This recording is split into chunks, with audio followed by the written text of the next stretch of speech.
walk-off win.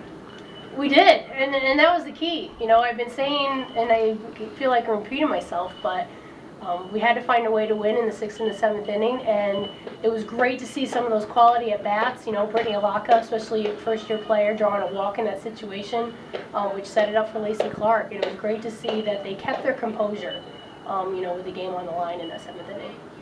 8 hits and 7 runs this time. Your offense is really coming to its own. What do you think lends to the production recently? It's been seeing live pitching. You know, it's getting that opportunity to face pitchers other than your own. And they've been chomping at the bit, and they've been doing a great job. Probably the hardest thing is that when you haven't seen as much live pitching as we have, just because we haven't played as many games as everybody else, is staying in control.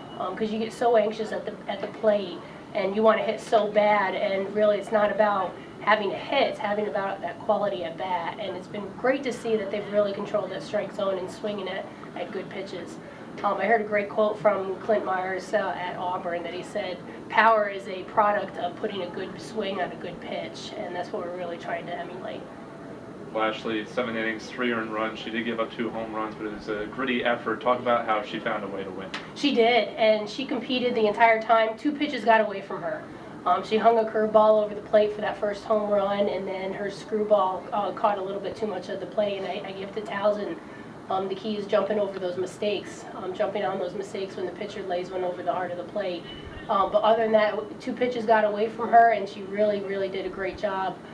Competed, got some quality strikeouts in some situations, and I was really happy to see the outing that she had, especially in these conditions. The last couple of days you've been talking a lot about trying to not give up as many long balls, but 2 more home runs today, and nearly a third from Miko, that long ball double. What do you think you have to work on in order to reduce the long balls? Well, if the wind blows in, that helps. So yeah, the wind blowing out today, I think with that plate factor, I kept checking those flags every inning, you know, seeing if the wind was swirling or what was happening, which comes into play in some of my pitch calls.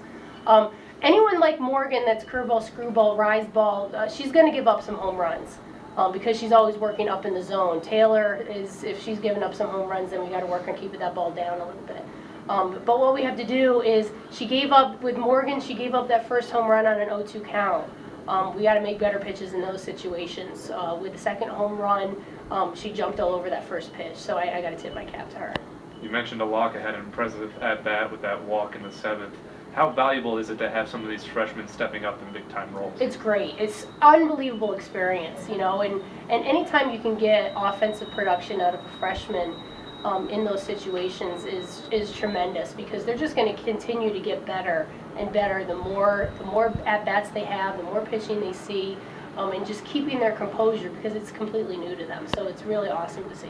So now tomorrow you have the doubleheader versus what was originally planned to happen today. Does it change your approach now, knowing you have a 1-game preview of what 2 games are going to be like tomorrow? Tomorrow's going to be tough. Towson is a very, very good team, and I know they're going to come at us like they did today. And I'm mostly concerned making sure that our team's ready to go, because it is a different routine. But it's the same thing that we, you know, when we played down south, you know, having 5 games in 3 days. So it's not anything new, but it is a different mindset, that you don't have that getaway day on Sunday, that you do have the doubleheader. So we just have to make sure that we take it 1 pitch at a time, 1 game at a time.